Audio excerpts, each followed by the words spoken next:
Hi, good afternoon. Welcome to the marketplace. Coming up, government projects total oil revenue of $1.5 billion by the end of the year, about $500 million higher than the estimate contained in the 2026 budget.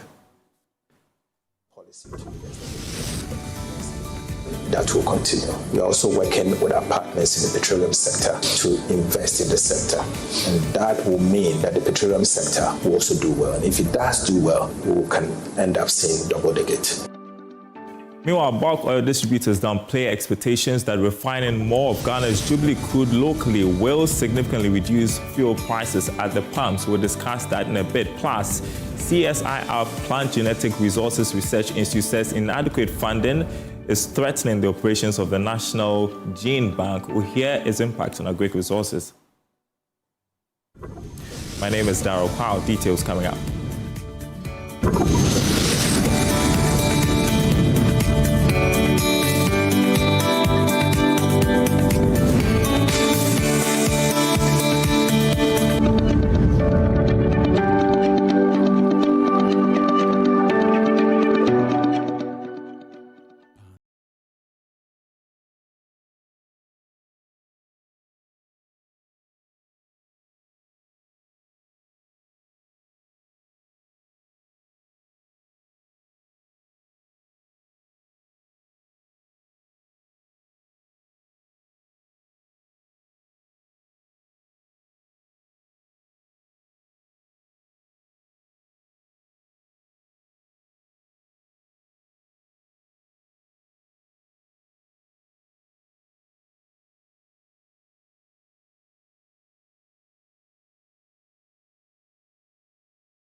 At first up, government is projecting total oil revenue of $1.5 billion by the end of the year, about $500 million higher than the estimate contained in the 2026 budget. Finance Minister Dr. Akufo-Addo, speaking to Bloomberg in London, said the improved outlook is expected to boost Ghana's economic performance, with growth potentially reaching double digits by December. The revised projection reflects optimism about developments in the petroleum sector and their impact on the broader economy. Listen to the Finance Minister. Growth is largely driven by agriculture and service sector. In fact, last year, for example, the non-oil GDP growth was 7.6%. But because oil sector contracted, the overall GDP was 6%. So it's not oil that is driving the growth. It's the real sector activities in commercial agriculture, in servicing that is actually driving. And you think that will continue? I think it will even do better.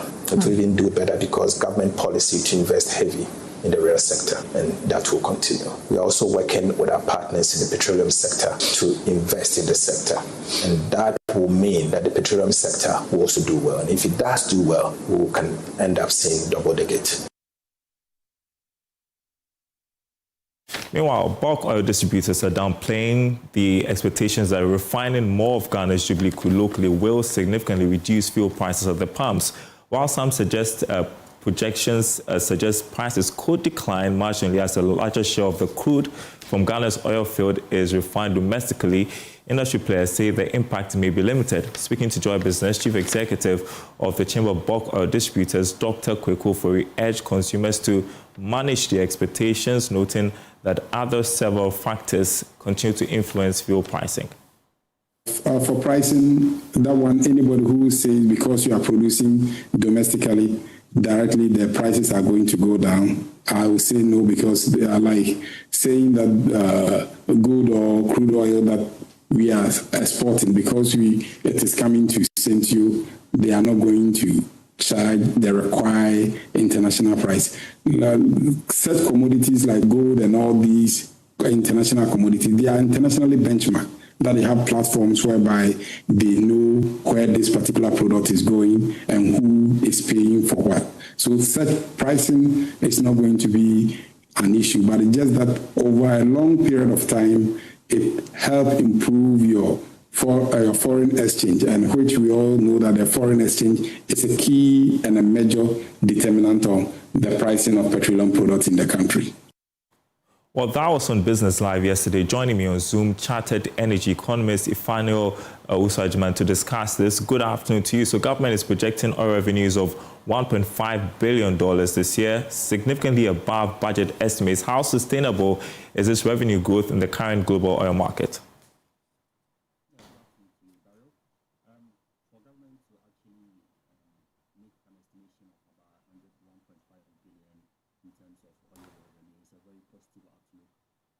Look at it, it's very positive for the country. However, this revenue target that we are looking at is not something that is going to be sustainable. This is mainly because the target we are looking at is mainly driven by how global current prices of oil has been. And so Ghana should just treat this as a rainfall and not a permanent revenue base. And so for sustainability to occur, or for us to have, say, this projection is going to be sustainable, then it means Ghana would have to continuously have a stable production volumes and also government to make the right investment in terms of the petroleum sector. And so in conclusion, I'm just going to say it's very positive, something that is going to help Ghana. However, it's not something that is going to be sustainable due to the fact that government is mainly getting these targets due to the temporary or global oil shocks that we are seeing currently. Yeah, so the finance minister is suggesting stronger oil revenues could push Ghana's economic growth into double digits. How realistic is this projection? What does the government need to do to realize this? Realistically, oil revenues alone cannot push or cannot sustain Ghana's growth. In every economy, government will need to make stronger efforts in investing in other sectors. And I believe if you listen to the finance minister, he did actually said that government will have to invest in certain sectors like the service sector, the agri sector.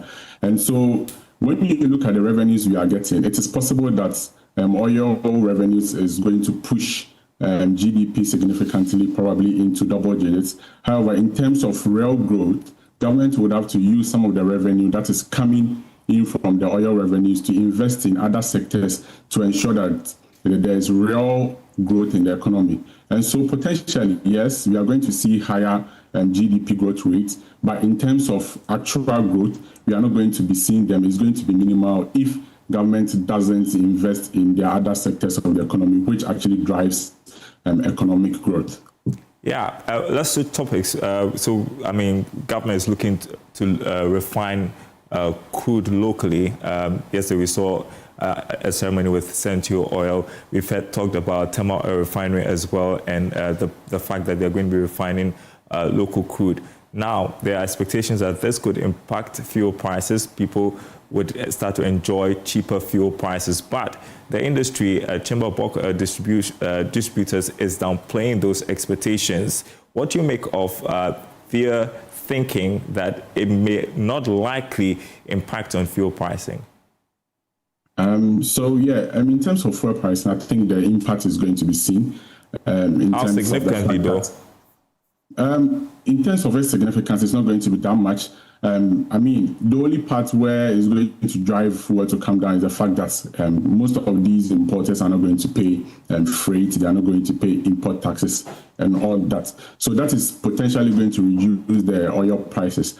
However, government or oil pricing in Ghana is not only determined by the import taxes and the levies and the freight that comes with importing oil into the country. There are other factors that impact or also affect oil pricing in Ghana, and some of it is by considering global oil prices and also when it comes to foreign exchange and all those things. And so potentially, and in the short run, most of these oil companies are going to reduce their prices, but it's not something that consumers and households should think that it is going to be sustainable in the long run. So it's going to be something marginal due to the fact that there are other factors that affect oil pricing in Ghana, and all these things are going to come into force when we are pricing oil. And so households should just know that there are going to be a marginal decrease in terms of fuel prices, but not something that is going to impactfully drive down oil prices in the long run. Yeah, and my final question, I mean, government is pursuing value addition, which is great. But then the question is, what can the government do to derive more value from our petroleum sector rather than primarily rely on crude exports? Well, I think this is the most important thing that government needs to look at. Some of the industries that government can actually look into is actually developing a proper petrochemical industry where governments are going to invest in areas such as fertilizers, industrial chemicals, and pharmaceutical, where they use some of these petroleum products in their production. If government is going to look at some of these industries, there's the possibility that these industries are going to grow over time and they'll be able to contribute in the economy.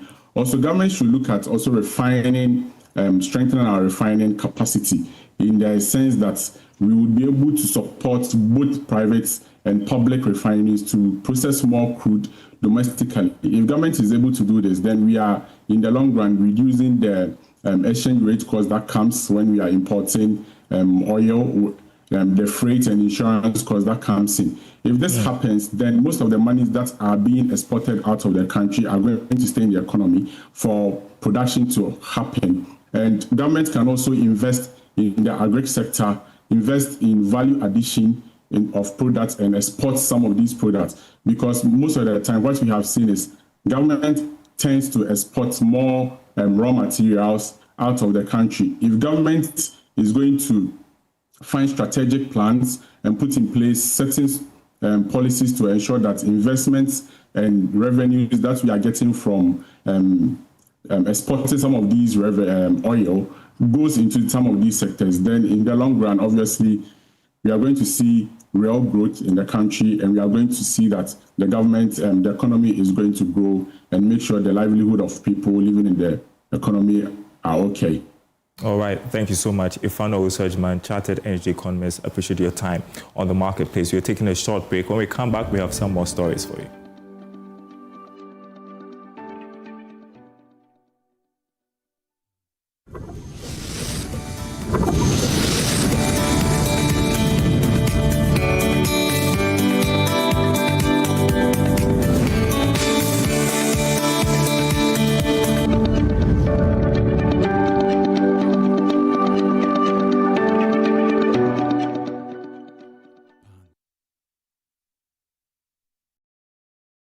We're kicking your year off in all her glory with more because we got you. You get it? You know that. We got kicks. We got scores.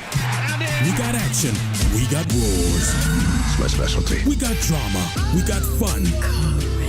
We got more for everyone with an upgrade on us just for you. More channels, more shows, more reasons to stay. We got you. DSTV, we got you all the way. Hello, my name is Pamela from Customer Service. Please revalidate your account by texting your Ghana card number to 0500,000 247. Hey, Abili, wabedim. Madam, give me the numbers behind your ATM card. I'm calling from the head office. An email was delivered across to our customers this morning. Confirm if this is your bank account. 100,100,100. Thanks for sending your bank card details. Send the OTP now to avoid cancellation. EcoBank will never call, email, send an SMS asking for your PIN, OTP, bank card, or Ghana card details. Don't get played. EcoBank, the Pan-African Bank. Hello, please, I'm calling from Customer Experience Center.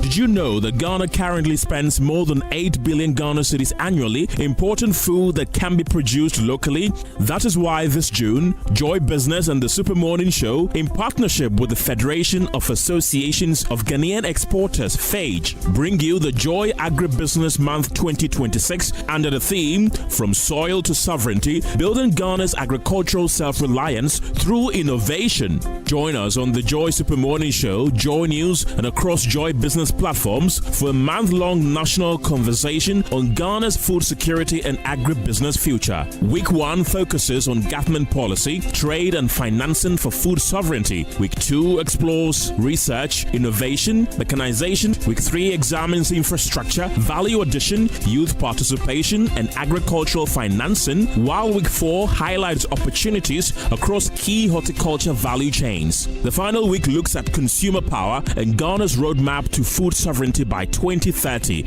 Stay tuned to Joy FM and Joy News.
All right, welcome back to the Marketplace. Turning to a great Agribusiness Month, and Director of the CSIR Plant Genetic Resources Research Institute, Dr. Daniel Ashikote, says inadequate funding is threatening the operations of Ghana's National Gene Bank despite its strategic role in safeguarding the country's food security and agric resources. He says the institution, which preserves thousands of plant genetic materials, relies heavily on internally generated funds to sustain critical conservation activities. Do better, but currently we are not doing better. There's a huge deficit in terms of funding for our daily operations and also infrastructure. You know, we handle seeds and the seeds have to be kept alive. And to keep seeds alive for eternity, you need special conditions. And those special conditions are generated with equipment that are quite expensive. Currently, government only pays salaries. Goods and services releases occasionally, but even that one a year is not more than 50,000 Ghana. So you are not a profit-making institution? No. Your job is to go around the country and collect seeds, planting material, and come and store the ones you have to consistently regenerate, you regenerate.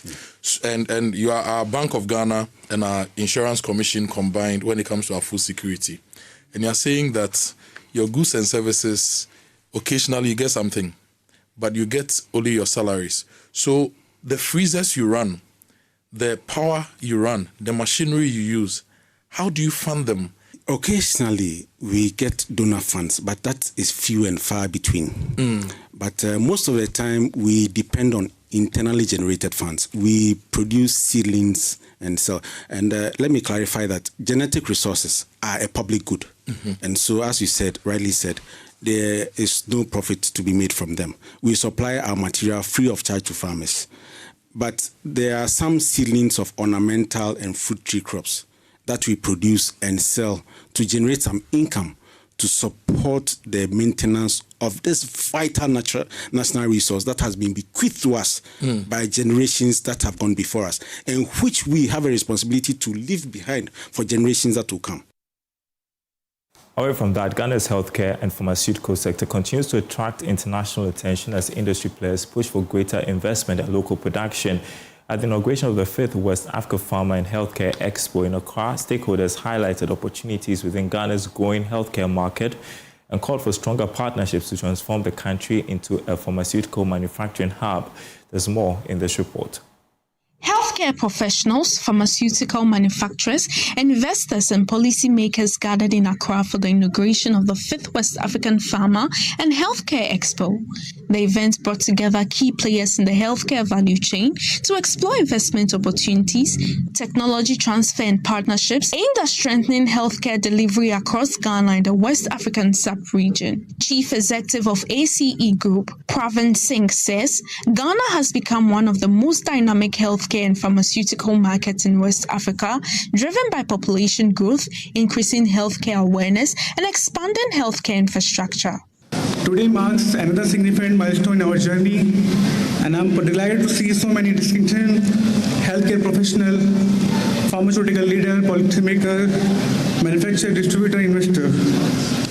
Ghana has emerged as one of the most dynamic healthcare and pharmaceutical market in West Africa. With a growing population, increasing healthcare awareness, expanding hospital infrastructure, and rising demand for the quality medicine, medical equipment, diagnostic laboratory solution for healthcare technology. The country imported a substantial volume of pharmaceutical medical devices, hospital laboratory equipment, healthcare technology, and hospital supplies each year, creating an immense opportunity for international partnership technology. The Ministry of Health believes the continent must move beyond dependence on imported medicine and medical technologies. Representing the ministry, Director of Technical Coordination, Dr. Hafiz Adam Taha, called for increased investment in local manufacturing and innovation. Africa must make the transition from being a net importer of medicines and medical technologies to becoming a producer, innovator, and exporter within the global health value chain. Ghana is strategically positioning to lead this transition in West Africa.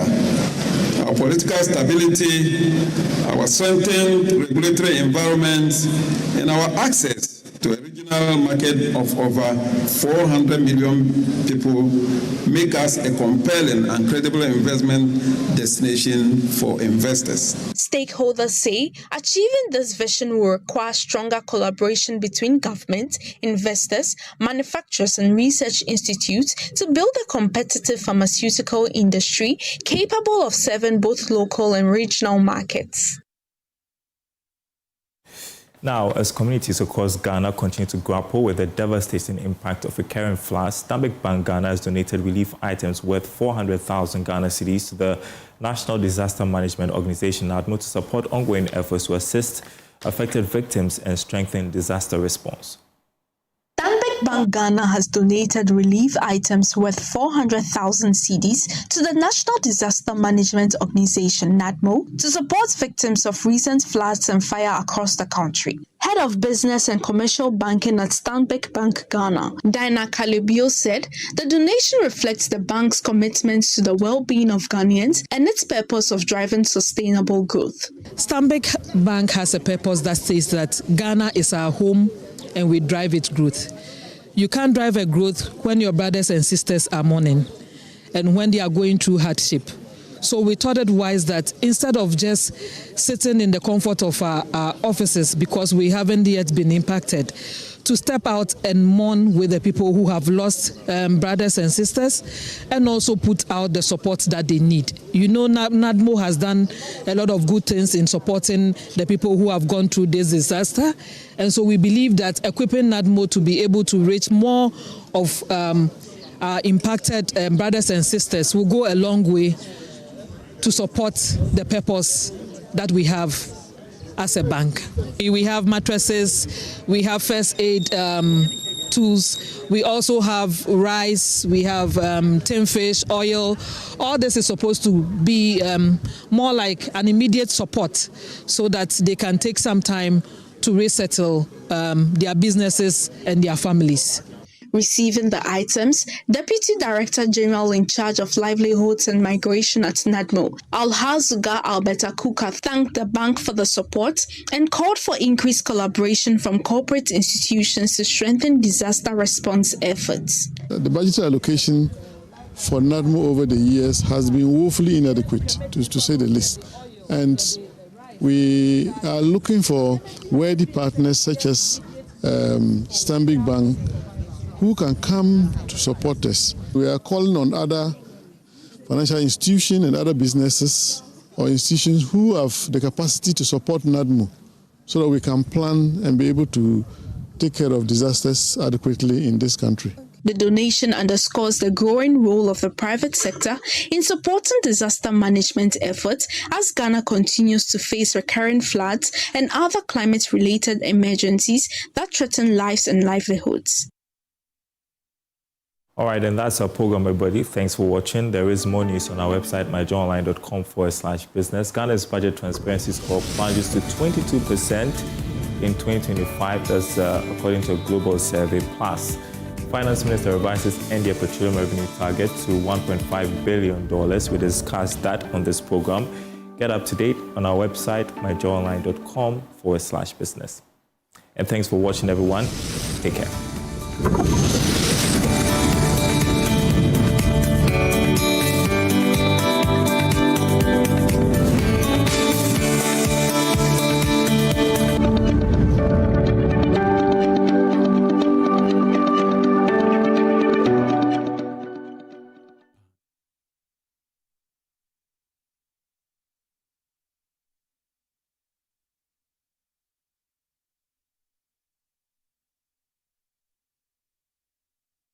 This week on the Career Trail. I normally don't talk about my childhood because I had a very awkward childhood. The second time that they came, they took him away for a long time, beat him till he started coughing blood. So I saw a lot of these pains. There's not been any menial job that I haven't done. The only time I had a Christmas dress was I did a corn farm. I remember it was on dot, white and red, and then the white trousers that time, tight here, and then the baggy one. And then there was a rubber shoe called Montaki Polo. God has a sense of humor. When he has great things for you, he makes your beginning very humble.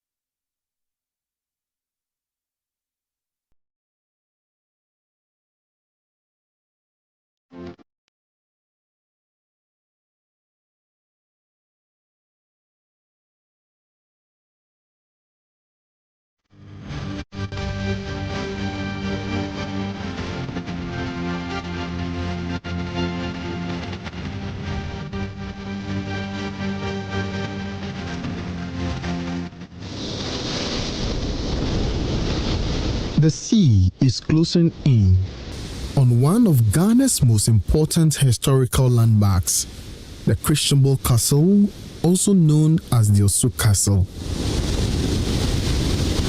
Every wave eats away the land. The shoreline may soon vanish completely, leaving land and sea merged. The Osu Castle still draws tourists, people eager to connect with its past. 24-year-old Henry Asiboya is visiting the castle for the very first time. He is a lover of fashion. He is not just at the castle to learn, but also to capture its beauty as a backdrop for his pictures. I'm here about Osu Castle, so I decided to come and see where they used to keep the slaves, then they will later transport them to overseas. So I decided to come and then take a tour, then have a good background for my fashion photos. Okay. So that's what brought me here. Okay. What Henry sees today is very different from what others have seen over the years.